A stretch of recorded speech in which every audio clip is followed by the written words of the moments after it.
আপনারা জানেন যে মহিবুল্লাহ মিয়াজি, যিনি টিএনটি মসজিদের ইমাম, দীর্ঘ সময় যাবত উনি ইমামতি করেন। উনি একটা এজাহার দিয়েছেন, সেখানে উনি উল্লেখ করেছেন যে সকালবেলা হাঁটতে গিয়ে উনি 4-5 জন ব্যক্তি কর্তৃক উনি মাইক্রোবাসে করে ওনাকে জোর জবরদস্তি করে নিয়ে যায় এবং পঞ্চগড়ে ওনাকে আবিষ্কার করা হয় একদম একটা নাজেহাল অবস্থায়। সেখানে উনি চেইন এবং তালাবদ্ধ অবস্থায় ছিলেন, যেটা একটা স্বাভাবিক অবস্থা না। পরবর্তীতে পুলিশ এবং আশেপাশের লোকজনের সহায়তায় উনি রেস্কিউ হন এবং উনি আমাদের কাছে এসে রিপোর্টও করেন। রিপোর্টকালীন সময়ে উনি যেটা বলেন যে উনি শারীরিক এবং মানসিকভাবে অবসাদগ্রস্ত, উনি একটু সময় চান। তো আমরা অ্যাকর্ডিংলি তাকে সময় দিই এবং উনি তার ওই দিনেই বিকেলবেলা এসে একটা এজাহার, উনি লিখিত এজাহার দায়ের করেন। সেখানে উনি যে সমস্ত ঘটনার অবতারণা করেছেন সেগুলি আপনারা কম বেশি জানেন, যে ওনাকে জোর জবরদস্তি এবং অপহরণ, হত্যার উদ্দেশ্যে মারধর এবং বেসামাল অবস্থায় ফেলে যাওয়া এবং আরো কিছু ঘটনার কথা বলেছেন। সেগুলি আমরা আমলে নিয়েই তদন্ত শুরু করি।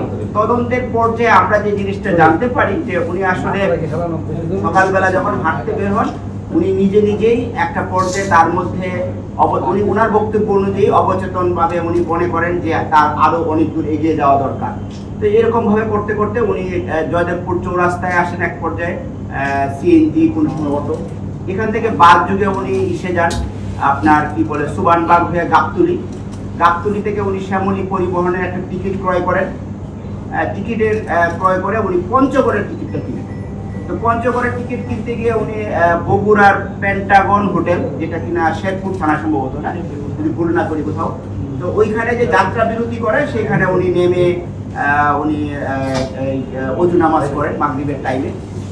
তো এরপরে উনি পঞ্চগড়ে চলে যান।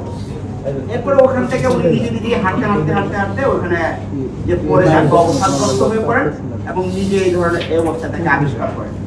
তো এইটা আমরা তথ্য প্রযুক্তি সহায়তা এবং সিসিটিভি ফুটেজ এবং একই সাথে এই শ্যামলী পরিবহন, যে বাসে উনি গিয়েছেন সেই পরিবহন কর্তৃপক্ষ এবং তার সাথে যে সমস্ত যাত্রীরা গমনাগমন করেছেন তাদের সাথে কথা বলে সিসিটিভি ফুটেজ বিশ্লেষণ করে এবং একই সাথে আপনারা জানেন যে এখন তথ্য প্রযুক্তির বদৌলতে অনেক কিছু চিহ্নিত করা যায়, এই সমস্ত কিছুর বিশ্লেষণ করে ওনার সামনে ওনাকে আমরা ডাকি। উনি যদি ভিকটিম এবং বাদী, এখন ওনাকে আমরা ডেকে এই জিনিসগুলি ওনার সামনে আমরা পেশ করি।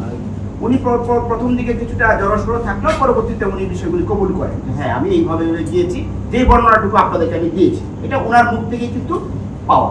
আর আমরা হচ্ছে যে প্রযুক্তির মাধ্যমে আমরা বলতে চেয়েছি যে আপনি যে বলছেন এজাহারে যে বক্তব্য যে আপনাকে নিয়ে গেছে সেটার সত্যতা আমরা পাচ্ছি না। এই মোটামুটি এখন পর্যন্ত তদন্ত।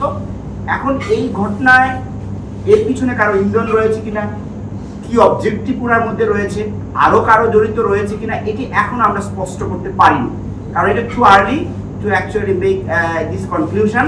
সো আমরা চেষ্টা করছি যে পুরো বিষয়টা খতিয়ে দেখে ওনার বক্তব্যটা কতটুকু মানে সঠিক। উনি বারবারই একটা কথা বলছিলেন যে উনি শারীরিক অক্ষমতাকে দায়ী করেন, যে আমার শারীরিক কিছু সমস্যার কারণে, মানসিক কিছু সমস্যার কারণে আমি এই ঘটনাটা করেছি। কিন্তু স্টিল আমরা মনে করি জিনিসটা অবসকিউর, এখানে কারো ইন্ধন আছে কি নাই এটা আমাদের কাছে স্পষ্ট না। এই বিষয়গুলি পরবর্তীতে আপনাদেরকে স্পষ্ট করা হবে এবং যে সমস্ত প্রচলিত আইনে এই প্রসিকিউশন প্রয়োজন আমরা এই অনুযায়ী তার বিরুদ্ধে অথবা আরো যদি কেউ যদি এটার মধ্যে থাকে ব্যবস্থা নেওয়া হবে। এটি আমাদের দিক থেকে আপনাদের প্রতি এই মুহূর্তে বক্তব্য। ধন্যবাদ সকলকে ধৈর্য ধরে শোনার জন্য।